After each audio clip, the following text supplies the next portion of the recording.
I'm quite surprised that so many of you decided to hear about jobs. On the other hand, I'm very pleased that you came to learn about jobs and in OpenShift and Kubernetes. As Sarah already mentioned, I'm working for Red Hat, specifically on OpenShift. You can follow me and find me on the usual geek media, social media, under Sotis nickname. My email is maciejszulik@redhat.com. The presentation is on my GitHub account, and this is important that I have the demo that I'll be showing towards the end of the presentation is also included in that repo, along with all the necessary scripts to run those.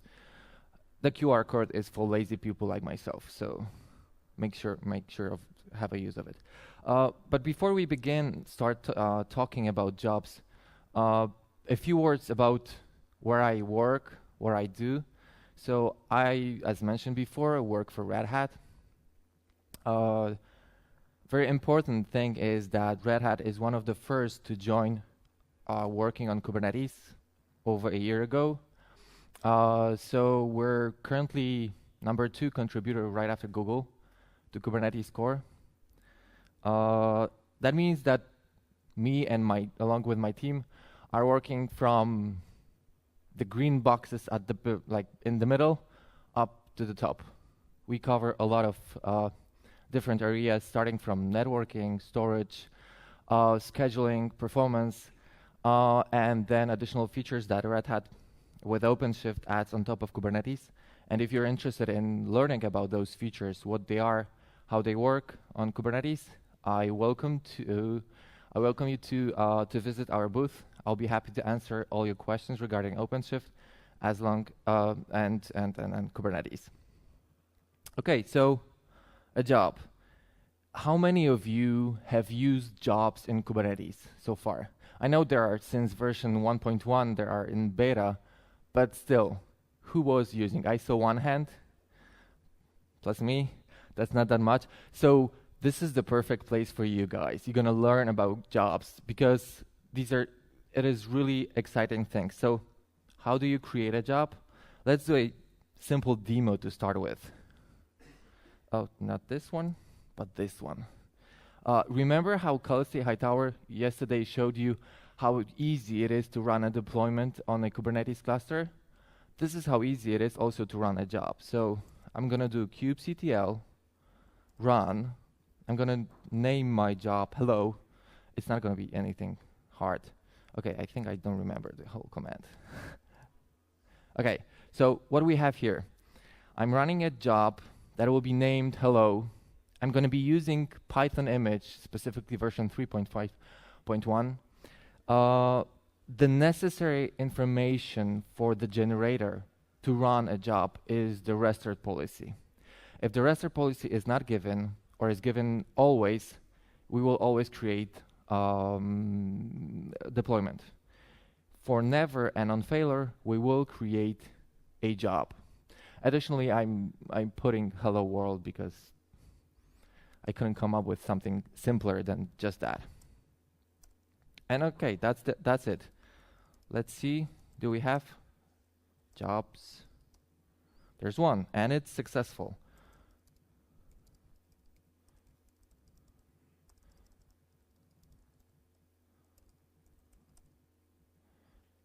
Again, we can see the logs as you would normally do with a regular pod. And there's the hello world. So it's not that hard to run a job. So how a job looks like from if you're into YAMLs, sorry, I'm a developer, I do a lot of YAMLs, unfortunately, or at least for me, for some of you. So jobs been around in Kubernetes in version 1.1. Previously, they were part of the beta features. Oh yeah, there's one disclaimer. Everything that I'm showing you, what happened? Oh yeah, I didn't know what I pressed. So whatever I'm showing you will be included in version 1.2 Kubernetes. Currently I'm running master, so that's even certain features from 1.3, but nothing landed yet, as of yet. But generally speaking, it's mostly Kubernetes 1.2. So with Kubernetes 1.2, jobs move to their own supported API group, which is called batch v1. And if you're using extensions v1 beta 1, you should stop. Please don't do that anymore. It's not supported. On the other hand, it works. So we don't want to break. We're trying hard with Kubernetes not to break backwards compatibility. I just worked on the one issue earlier today regarding kubectl run because we did broke backward compatibility with kubectl run between version 1.1 and 1.2. So that's one thing. The other parts are fairly regular to any other resource in Kubernetes. What I'm pointing you at is the command and a job name that will be run, an image name that will be run with a job. But what's most important is what I already told you about the RESTer policy.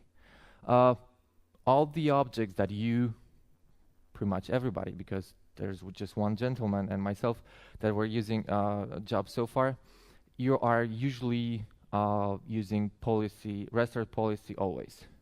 The RESTer policy always is cool and it's fun, but it's only for replication controllers, replication sets, and daemon sets, and deployments, and a couple other resources that are meant to be long-lived.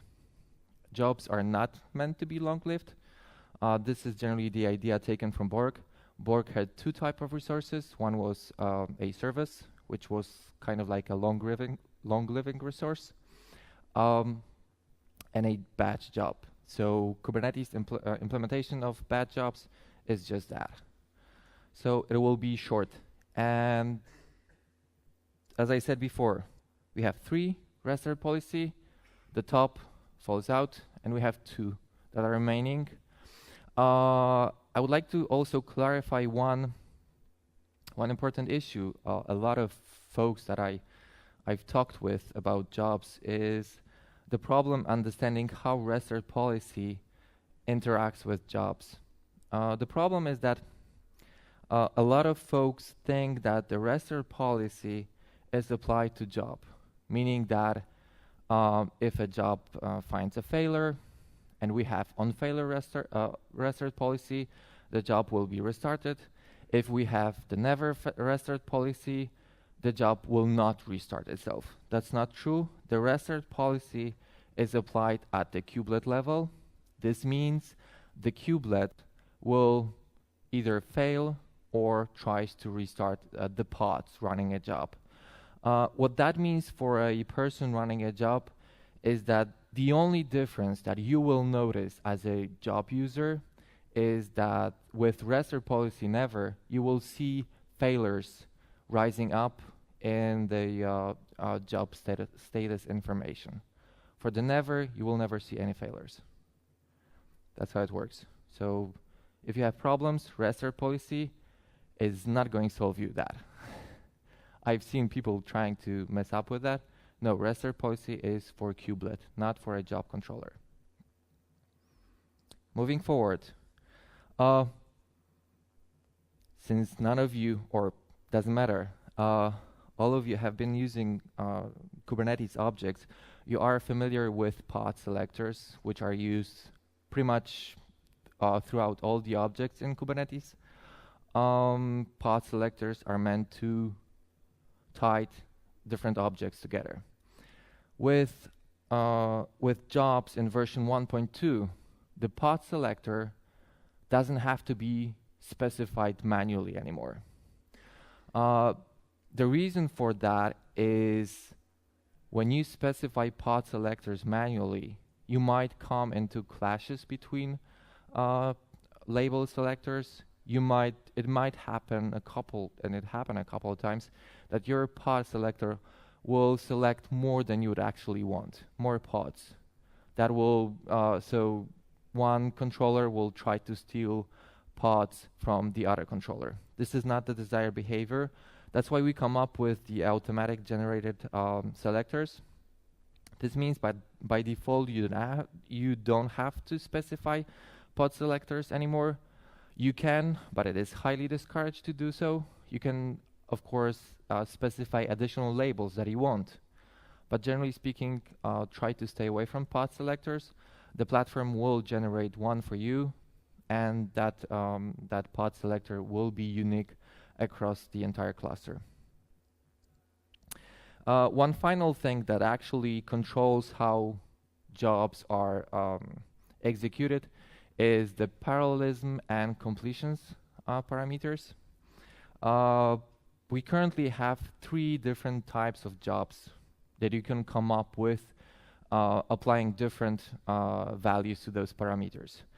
So maybe a quick information, a parallelism parameter specifies how many concurrent pods are running at any time a job. A completions specify how many pods in total will run your job. I'm going to show you a demo towards the end where I'm going to be using those parameters.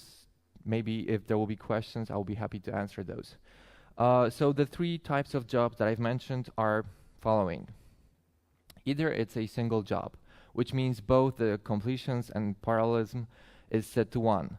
This will run just 1 pod for your job. Unless it fails, then it will be restarted, obviously, but I'm not covering that case.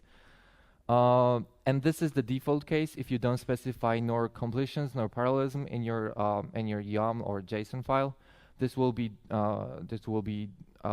the platform will default to those values. The second option is parallel job with a fixed completions count. This means that the job with following values will run up to 4 pods at any time, and in total you'll have 8 pods running your job. It's pretty clear, I guess, I hope. The final type of job is a parallel job with a work queue. That was introduced quite recently by Eric Thun from Google. The idea is that it's the job author to decide when the job will finish. This means that the first successful pod will actually finish the entire job. At the time when the first pod succeeds, all the others should stop working on job. I'm going to be using, in my demo towards the end, I'm going to be using a mixture of the 2 later, because that was the easiest for me, at least. What are the use cases? So far I've told you about what jobs are, how you can come up with one, but what are the use cases? Why did we come up with it, except for we want to have some cool features like Borg has. So the 2 biggest that come up immediately to my mind is data calculations. You can think about any kind of MapReduce, Hadoop-like styles that you would love to run. And I think there are a couple examples running Spark. I'm not sure about other frameworks running on the top of jobs. And the other one is image rendering. I'm pretty sure that most of you are more or less familiar that image rendering is usually machine time and memory consuming. It requires having a huge farm of machines. Jobs will be a really cool primitive to use them. And since image rendering is very cool to show, that's what I'm going to demo. Let's have a look at the use case that I have. I'm not an image artist, nor, I don't do beautiful stuff. I'm rather a developer, so whatever you're gonna see is not beautiful, at least not in the way that, for example, Disney or other Pixar or other animation studio would create for you. And the other hand is the limitation. I think I wouldn't have enough time to render at least a couple minutes from Disney or a Pixar animation movie. So the flow that I'm going to demo is following. I have a data source that will feed my jobs with a work. My work will be about 40 Python scripts. All of them are rendering one image. From that 40 images, I'm going to be rendering a short couple second GIF. I was lazy to do something different, sorry. So let us start the demo. And in the meantime, while this will be running, I'll be explaining the steps that are happening in the background. Okay, so as you see, I've created a queue, RabbitMQ specifically, that will be responsible for feeding my job with URLs to the Python scripts. Once the RabbitMQ is done, I'm filling the queue with jobs to be done with data, and then I'm setting up the job. The job is called render.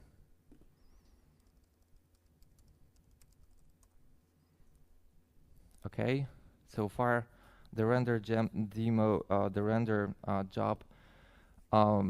run 2 successful pods. Let's do a describe to. Okay, so far so good. We have 4 succeeded runs. What is not shown here are the definition. I've set the parallelism here to just 1. The reason for that is that I run out of time to set up any reasonable NFS volume or something like that, because I'm running all those on my laptop, so that I could have multiple writes. There are some hacks. I run out of time, so I'm using just 1 parallelism. But generally, you would be hoping for something more parallelized. And I'm running 8 jobs in 8 pods in total to finish the job, so that it's nice. Well, I was hoping to do 8.4, but unfortunately, like I said, since I'm using host month for volumes, this does not allow multiple writes. Multiple writes, exactly. Okay, let's see how the job is done. Yeah, it finished. Thank you. Okay, so this is one part of the demo. If you remember the slide, I had like 40. Okay, sorry, it was not 40. It was like 8 jobs. Actually 8 pods. There's still 1 job that I need to run, and that's what I'm gonna do right now. As I said, the repository with my presentation contains all those scripts, so you can easily recreate that one on your own machine without any problems. Let's take a look at jobs. Yes, combine worked. Now let's try to show it. If it's there. Oh, okay. Oh. Yay! Okay, that is super simple, super dumb example, but I hope that it will give you at least how easy it is to set up such a mechanism. It's not that hard, actually. Let's get back to the presentation for a minute. Yeah, already we had that render demo. As you probably noticed, running of certain jobs I had to do manually. Currently, a job is a very limited resource. I remember a colleague of mine that was discovering jobs a month or 2 months ago. He ran the job, and when the job finished, he was, "That's it?" I go, "Okay, yeah, Maciej, that was just awesome, you know. He's not my friend anymore. But seriously, you cannot restart a job. You cannot do anything afterwards, after the job is done. The only thing that you can actually do to a job once it is running is to modify its parallelism. So if it's running more or less pods at any point in time. So jobs are a building primitive for building something different. And this is what we are targeting with 1.3. The building features that we are currently working on are the workflow. This is done by Dario Mignone from Amadeus. Dario is working on implementing the workflow feature. So from my render demo, so that I don't have to actually run one job. Once the one job finishes, the other one starts. So we're trying to create a simplistic, I've talked with Google guys already from Poland. They're not that happy with the workflow. But on the other hand, and they've given some reasonable explanation why it is not. I'm not gonna respond, I cannot say that out loud. On the other hand, oh, they're laughing.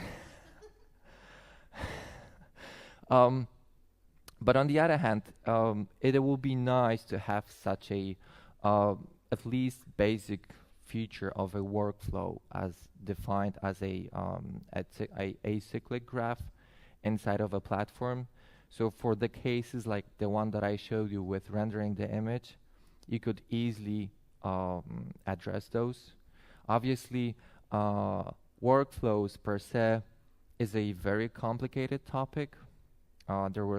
There are tons of companies that build on top of just providing different workflow solutions. So still, there are mixed opinions whether we should have or not. The current state is that we will be working on the workflow feature for Kubernetes 1.3, I guess. The other feature is index jobs. It was proposed by Eric Thun from Google. Index jobs will allow you to specify which part of a job should be done by which pod.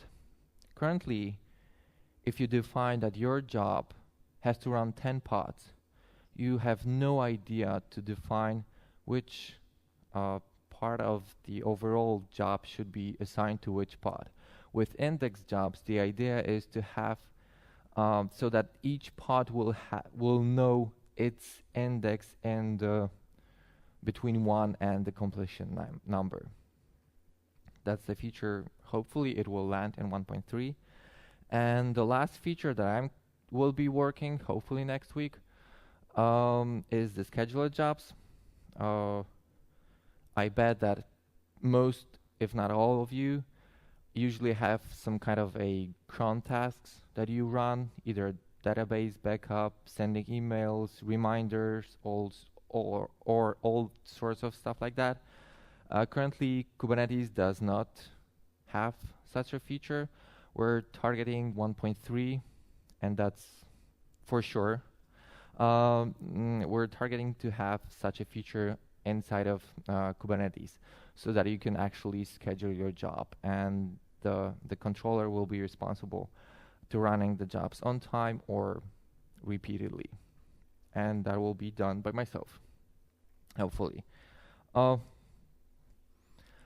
Before I wrap up, are there any questions that I would love to answer? If you're too shy to ask questions, I will be happy to answer them at our booth downstairs.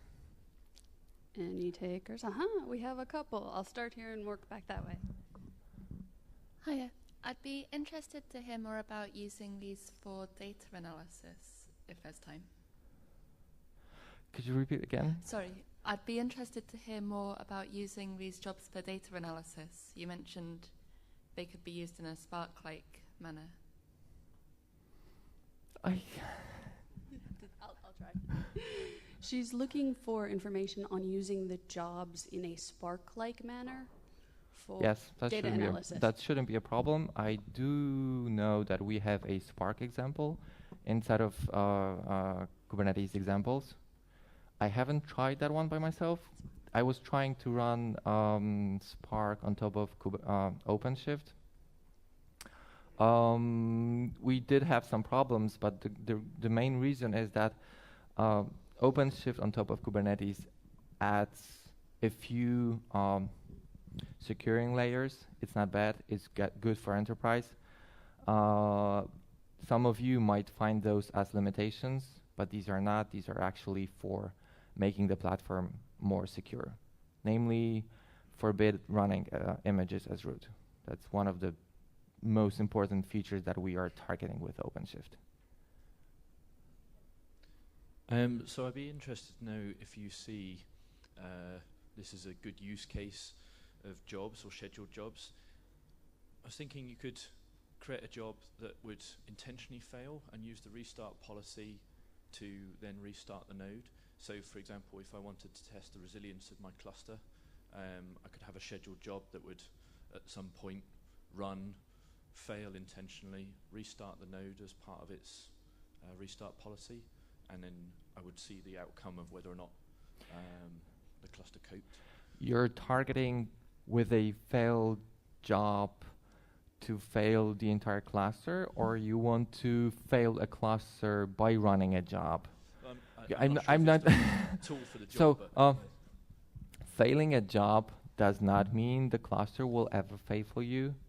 That would be equal to trying to fail not just by one pod fail. That's not what Kubernetes is for.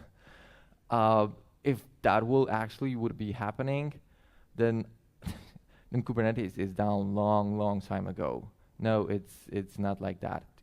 What you would be interested in, and if I would say would be recommended, is to actually schedule a job that will take your node down. But it will be its job, and so it will just do, I don't know, cluster down, whatever. How do you want to define that one? Yeah, that's possible use case.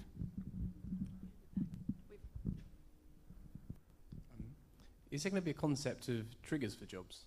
So you talked about like the workflow concept, but if you had the idea of a trigger, then you could just have jobs and you wouldn't need workflows. The jobs would just have triggers from other jobs, or maybe a job populates a data store and the trigger says, all right, when that's populated, I'm going to do something. So initially there were idea. My initial proposal contained triggers, but during the course of discussion between us and Google, because it ended mostly between me, Brian, and Dario, and Eric, most importantly, which I entirely thank for the time he spent working with me on the jobs. There was the idea. It is not. That's why we're introducing the workflow. The workflow will allow you to specify certain conditions and how the platform should react. By default, we are targeting to address both jobs and scheduled jobs with a workflow, but there is an option that other objects will be addressed as well with a workflow. Hi. We're currently scheduling our job-like executions. Like, we have a bunch of cron jobs we want to run like every 5 minutes. So this looks like the scheduled jobs, but we will probably want to shift that to the jobs thing first and then still run it. We're scheduling via Jenkins, and these jobs have output, and we block basically. We want to make sure that there's only one running at a time. And we're interested in these logs which are written to standard out by these jobs. What would you recommend as a current workflow for 1.2 to like schedule a job, attach to the output, and then wait for the job to finish, so that we see in Jenkins how long it took for that job to run? Well, currently for logging, if you're interested in getting, generally speaking, logging from Kubernetes platform, the best options that we, for example, use in OpenShift is setting up ELK stack, Elasticsearch Kibana, and that's what we do for OpenShift. We have an example how to set it up if you're interested in. just have a look at OpenShift slash OpenShift Kibana, I guess, if it's that the repo name, on GitHub. That's where we set up the LL key stack. That's currently the best possible solution. One other option would be to use volume mounts and gather the logs from that way. But I think if you're interested in giving because I'm assuming that you mentioned Jenkins, you're addressing developers that would like to see the logs. So generally speaking, some kind of Kibana or alike solution would be the best option, in my opinion. When Jobs was introduced in 1.1, it was written in documentation like the scheduled jobs will be introduced in minor releases. Is there any reason why the scheduled job was moved to a major release? It was mostly time. We were hoping to have scheduled jobs as soon as possible after the initial jobs landed, but we just ran out of time. There's just a couple of folks working and so many topics that we need to cover. Like Sarah mentioned, a lot of times we do search for other persons interested in community, either as reviewers or fixing bugs. For example, that's one of the reasons that 1.2 is fail out of the initial timelines, because there were so many bugs, there were so many features that we wanted to have done for 1.2 that we just couldn't fit into the initial timelines. I'm terribly sorry for that happening, but just the normal life, how it goes. It's also a great pitch for people who want to be developers in this space. Yes, exactly. Okay. Any other questions? All right. Well. Okay, so wrapping up, OpenShift, and specifically a friend of mine, Diane Miller, started a initiative called OpenShift Commons. It's a hub for users, for OpenShift users. We encourage everybody, all our users, to collaborate on their use cases, to help each other grow, help each other solving different kinds of problems that users have, because that's the best option. Give the community as much as you can and share with community your knowledge, and from that knowledge that you share, you can also build even more by yourself. So with that, thank you very much for your time. If you have any questions, just grab me at the booth or somewhere down the conference. I'll be always happy to answer all your Kubernetes related questions, assuming there will be job related. I'm sorry, Kubernetes is so big. I can't find myself after this year other places than jobs, a little bit of deployments as well, or especially in OpenShift. If you're interested in OpenShift, there's a lot of folks from OpenShift here. We had Ben talking about templates before me. We'll be talking, Erin, if you want to talk or address or fix my example where I'm using host mount, Erin will be talking about persistent storage. That is really cool. I'm going myself to see the talk. I want to learn some cool stuff about persistent volume so that I don't have to run just one, but like eight jobs in parallel, just like that. And so Erin will be having a talk right after the lunch. I highly encourage you to see that talk as well. Thank you very much.